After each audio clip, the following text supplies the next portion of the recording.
Yadav vote पर कर दी योगी ने तगड़ी चोट। एक हफ्ते में 2 यादव परिवारों को दिलाया न्याय। अखिलेश भी देखकर रह गए दंग। बाबा ने आखिर ऐसा क्या किया? अमन यादव के बाद आयुष यादव के परिवार की सुनी योगी ने पुकार, दिलाया आंसू का इंसाफ, बदमाशों को दी ऐसी सजा। चारों ओर छाई योगी की चर्चा। जब उम्मीदें टूट चुकी थी, जब पिता बेसुध थे और बहनों की आंखों से आंसू थमने का नाम नहीं ले रहे थे, तब आखिरी आस योगी आदित्यनाथ ही बने।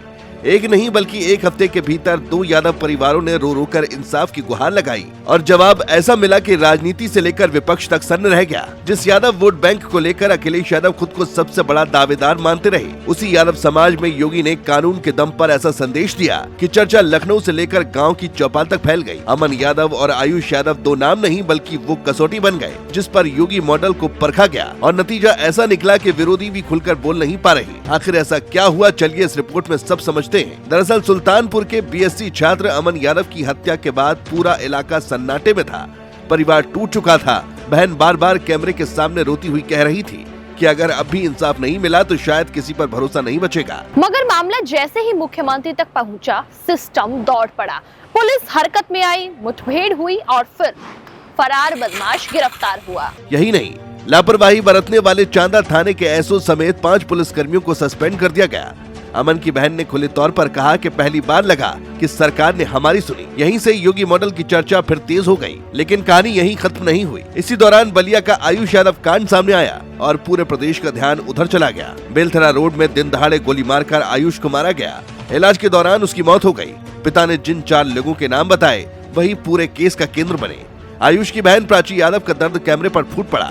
उसने सीधे कहा कि अगर इंसाफ नहीं मिला तो चुप नहीं बैठेंगी। वीडियो वायरल हुआ और कुछ ही घंटों में मामला राजधानी तक पहुंच गया। इसके बाद मऊ और बलिया पुलिस हरकत में आई। एक के बाद एक गिरफ्तारी हुई। 6 आरोपी पहले ही जेल भेजे जा चुके थे। 3 फरार आरोपियों पर 25-25 हजार का इनाम घोषित हुआ। दबाव इतना बढ़ा कि आखिरकार नामजद आरोपी भी कोर्ट में सरेंडर करने को मजबूर हो गए। इस बीच विपक्ष ने सवाल उठाने शुरू किए। कहा गया कि एक मामले में एनकाउंटर और दूसरे में सरेंडर क्यों? बुलडोजर गया और लौट क्यों आया?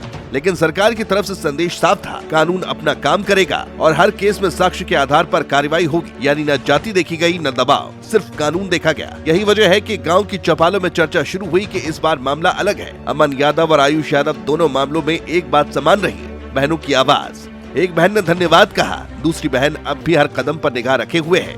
लेकिन दोनों मामलों में ये साफ हो गया कि योगी सरकार शिकायत को दबाने की नहीं बल्कि उसे अंजाम तक पहुँचाने की कोशिश कर रही है। यही वजह है कि विपक्ष का वो नैरेटिव कमजोर पड़ने लगा कि जिसमें कहा जाता था कि सरकार भेदभाव करती है। जानकार मानते हैं कि इन 2 मामलों ने यादव समाज के बीच बड़ा संदेश दिया है कि योगी के राज में इंसाफ नाम और पहचान देखकर नहीं मिलता। राजनीति गलियारे में अब एक नई चर्चा है। यादव वोट बैंक, जिसे सपा की स्थायी जागीर माना जाता रहा है, उसमें सेंध लग चुकी है। जानकार मानते हैं कि योगी आदित्यनाथ ने कानून व्यवस्था के जरिए वो कर दिखाया जो बड़े बड़े भाषण नहीं कर पाए। अमन यादव और आयुष यादव के परिवारों को इंसाफ दिलाकर योगी ने साफ कर दिया कि सरकार का धर्म सिर्फ न्याय है। और यही वजह है कि अखिलेश यादव भी इन मामलों पर खुलकर हमला करने से बचते नजर आ रहे हैं, क्योंकि जब इंसाफ बोलता है तब सियासत की आवाज खुद ब खुद धीमी पड़ जाती है।